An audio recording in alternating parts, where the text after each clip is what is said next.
नरेंद्र मोदी साहब ने पाकिस्तान को यौम पाकिस्तान पे वज़ीर साहब को मुबारकबाद पेश की है। साथ उन्होंने ये कहा है कि हम अच्छे हमसाये की तरह रहना चाहते हैं। फिर उन्होंने ये कहा कि कोविड में हम पाकिस्तान की कोई भी मदद कर सकते हो तो हम तैयार हैं। और फॉरेन रिलेशंस के अंदर आप इतने सख्त बयान दे भी नहीं सकते क्योंकि आपको बाद वापस आना पड़ता है। तो क्या मैं ये समझूं कि इमरान खान साहब की ये जो शर्त थी कि 370 की बहाली के बगैर हम इंडिया के साथ बातचीत का कोई इम्कान नहीं है, वो शर्त अब खत्म हो चुकी है। इंडिया ने कोई ऐसा इशारा नहीं दिया कि पाकिस्तान की एक भी डिमांड के ऊपर उन्होंने अमल दरामद किया हो और हम ये कह रहे हैं कि एक शुरुआत हो गई। किस चीज की शुरुआत हुई है? वो कुछ करेंगे तो शुरुआत हो गई ना। कि ये एक लेटर पे इतना फूल जाना कि कल तक तो नरेंद्र मोदी हिटलर था, कल तक तो वो फैशिस्ट रिजीम थी। कल जब आपने उसको कहा था मैं एक कदम बढ़ाऊं, आप एक कदम बढ़ाओ मैं 2 कदम बढ़ाऊंगा, तो उसके बाद उसने तो बालाकोट कर दिया था। पुलवामा का फॉल्स फ्लैग ऑपरेशन करके बालाकोट पर हमला कर दिया था, तो उसने तो कभी हाथ नहीं बढ़ाया आगे। आज उसने एक हाल ही में 2 दिन पहले भारत सरकार ने पाकिस्तान को बातचीत बढ़ाने और साथ साथ आतंकवाद पर नकेल कसने की नसीहत दी थी कि आतंक और बातचीत साथ साथ नहीं चल सकती। लेकिन उसके पलट पाकिस्तान में इस लेटर को लेकर खुशी ज़्यादा है कि भारत से आखिरकार बातचीत कैसे भी शुरू हो जाए।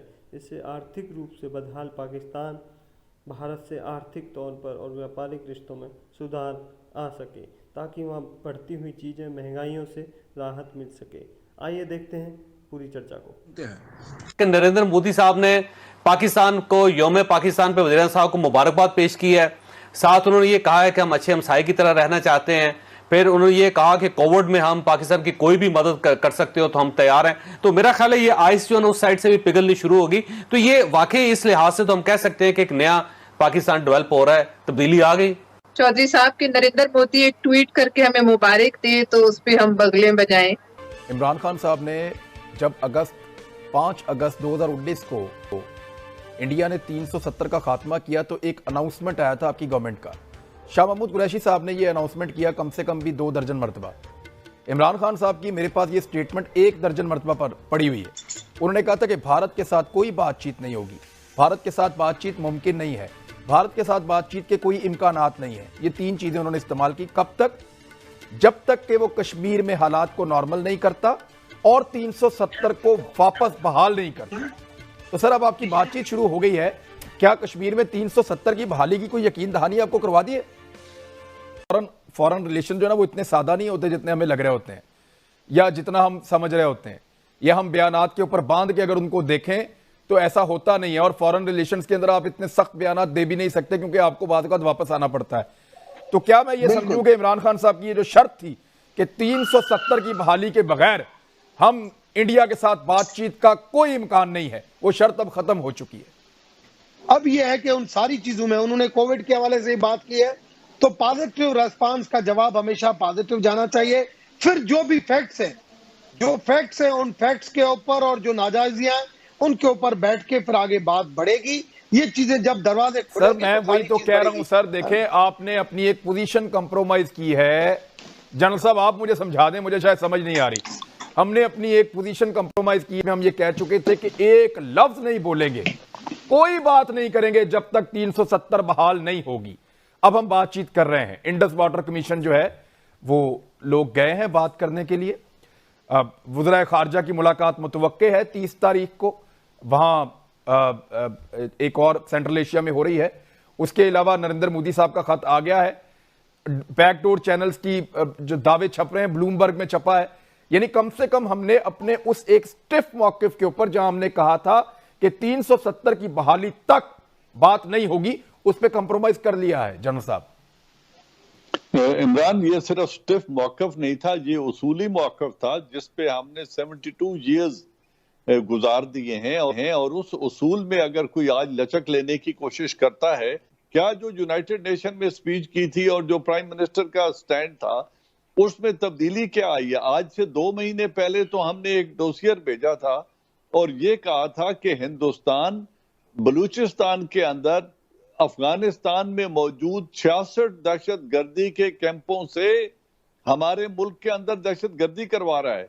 क्या उसने वो रोक दी है? क्या कुलभूषण यादव हमारे पास आज भी मौजूद नहीं है? कौन सी तब्दीली आई है? मैं समझता हूं कि ये एक लेटर पे इतना फूल जाना जो कि एक डिप्लोमेटिक नॉर्म्स के तहत यौम आजादी हो या नेशनल डे हो, उस पर ऐसे खतूत लिखे जाते हैं।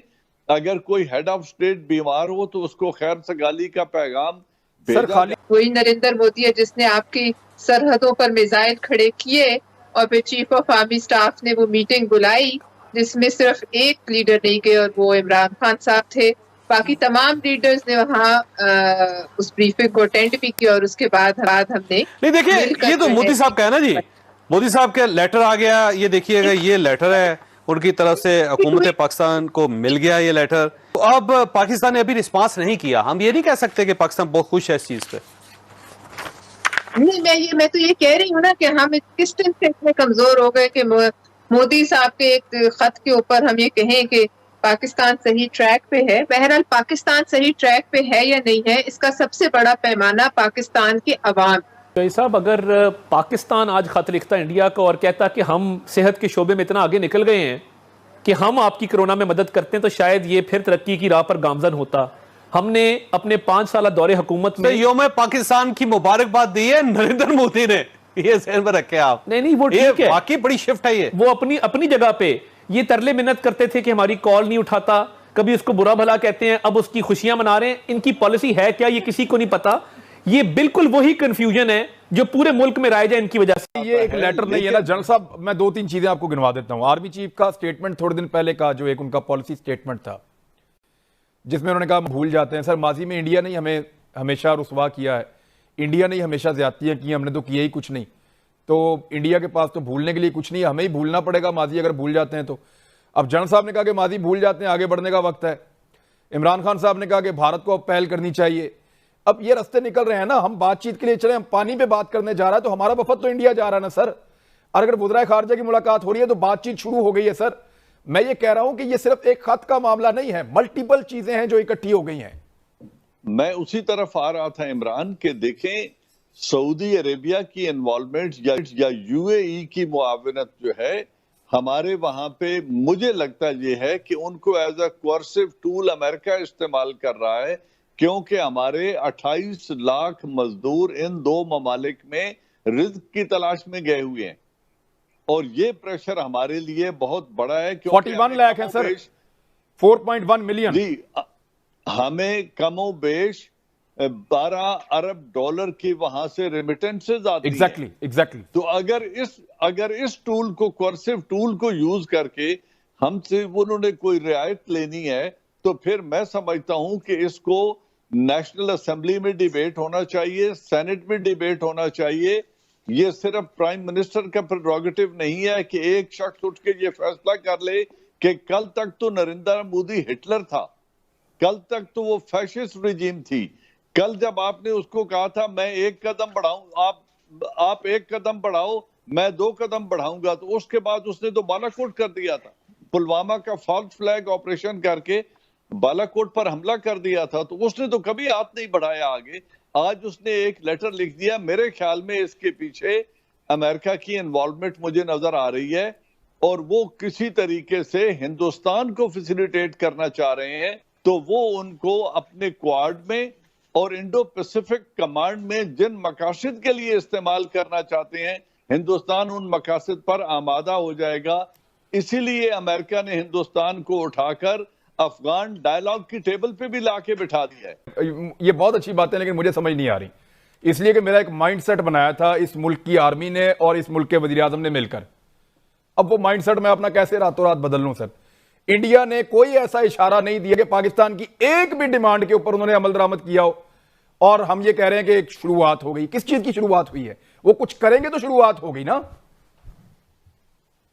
इमरान, मैंने पहले यही बात की थी कि जमीनी हकायक में क्या तब्दीली आई है कि आज हम उन बातों के कसीदे पढ़ने शुरू हो गए हैं जो कभी एक शजरे ममनुआ होता था।